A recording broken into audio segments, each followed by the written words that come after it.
switched it to Usher. About half this movie is told in repurposed old footage. Because why bother shooting new footage when you can make half your movie from other movies you've already shot? Worked so well for Crazy Fat Ethel. Oh wait, no it fucking didn't! All we do in this movie is watch a clip from Dr. Orloff, cut back occasionally to show Hacker writing it all down, and not reacting at all, before going back to another Dr. Orloff clip. I am a sadist. Their moans, their screams brought thrills to a life which had grown singularly dull. Any of this getting through, Alan? No?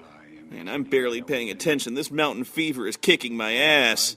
I haven't even talked about the 45 minutes of padding in Zombie 5. Most of it consists of watching Morpho just sitting around staring at Dr. Usher's sister and repeating the word Melissa for 3 minutes at a time. But we can't even get to that, because most times the padding scene can't even start until Morpho finishes walking into the room and hitting his mark. And believe me, that can take a fucking long time. That's right. In this movie, even the padding has padding.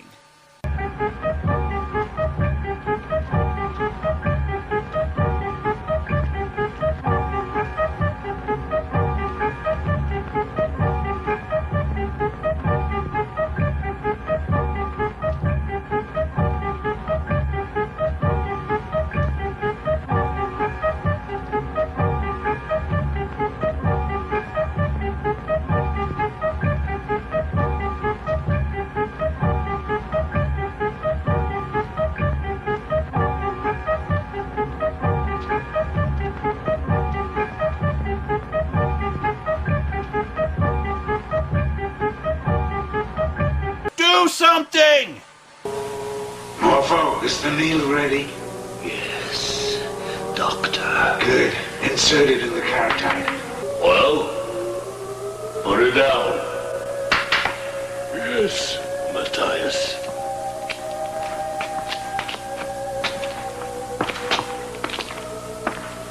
Stay where you are, Matthias. I may need you. Yes, sir. Fuck you! I can't tell who's talking! The dubbing in this movie is so fucking bad. It sounds like these guys recorded their ADR by shouting down 50 feet of fucking garden hose. It isn't my body that's sick. It's my soul. I personally think the best part of this movie is Jess Franco's iconic cinematography. Focus on the sky, gentlemen. That blank, featureless sky. Oh, the couple making love, who put them in there? I guess we can leave them in the shot. Just cram them over to the far right and crop the attractive girl out completely. Perfect. Wait a minute. Could it be an actual zombie 66 minutes in? Don't come any closer. Go away. But we cut back, and nope, it turns out he was just hallucinating. Damn this mountain fever. Does it count if everyone in this movie walks like a zombie? It's not until 78 minutes in that we see something that might pass for a zombie. Maybe. But it looks more like Weird Al with a hangover. Come here, you big fat ox. I need a sip of blood. And you know I like yours best. Oh, of course. It must be one of those zombies that talks normally and drinks blood. There's not going to be any zombies in this movie, is there? The zombie, or vampire, I don't know, turns out to be Dr. Usher's wife, back for revenge after being murdered in another Dr. Orloff movie. How did she become a vampire? I don't know, but she's got kind of a funny way of seeking vengeance. I am going to make love with you. My last gift to you will be the kiss of death.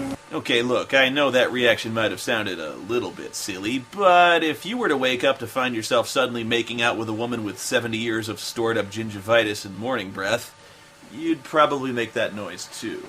I hope she brought some lube. I imagine that dried-out zombie fat is like sticking your dick in a styrofoam block. Meanwhile, Hacker wakes up to find the housekeeper waiting to seduce him. And who could blame her? What woman could possibly resist that manly mane of hair and Chuck Norris beard? I want to make love with you. We don't have much time. Oh, don't worry, ma'am. I don't take that much time.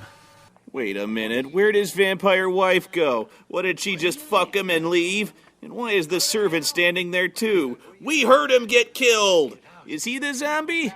Well, that's pretty much the last straw for the good doctor here. He goes postal and issues the ultimate cockblock on Hacker by cutting the woman's throat just before he gets to second base. And then he rampages rather slowly back into the dungeon where some more goth women blindfold him and dance around him singing Three Blind Mice. You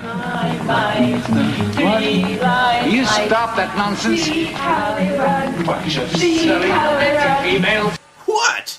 How would the zombies in your movie act? Eventually, Dr. Usher dies of boredom, I guess, and the house collapses for no reason. Pretty much the same way Castle of Fu Manchu ended, if I recall correctly. Oh, and hey, Melissa finally woke up. Oh. And Hacker just sort of wanders away from the whole thing, having done and learned exactly nothing. I'll never know whether the tale Dr. Usher told me is true, or whether his sick mind made it all up. In fact, I was never able to distinguish myself between what happened and my own hallucinations. The truth lies buried beneath the stones of the castle. Even the editors lost interest in this guy's endless droning. Yeah, fuck it, you're not listening. Let's just roll credits and get this shit done with.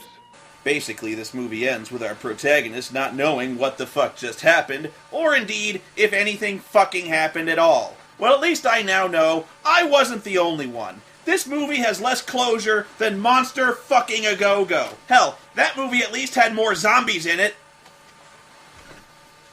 Do you understand? My hands, they can... What?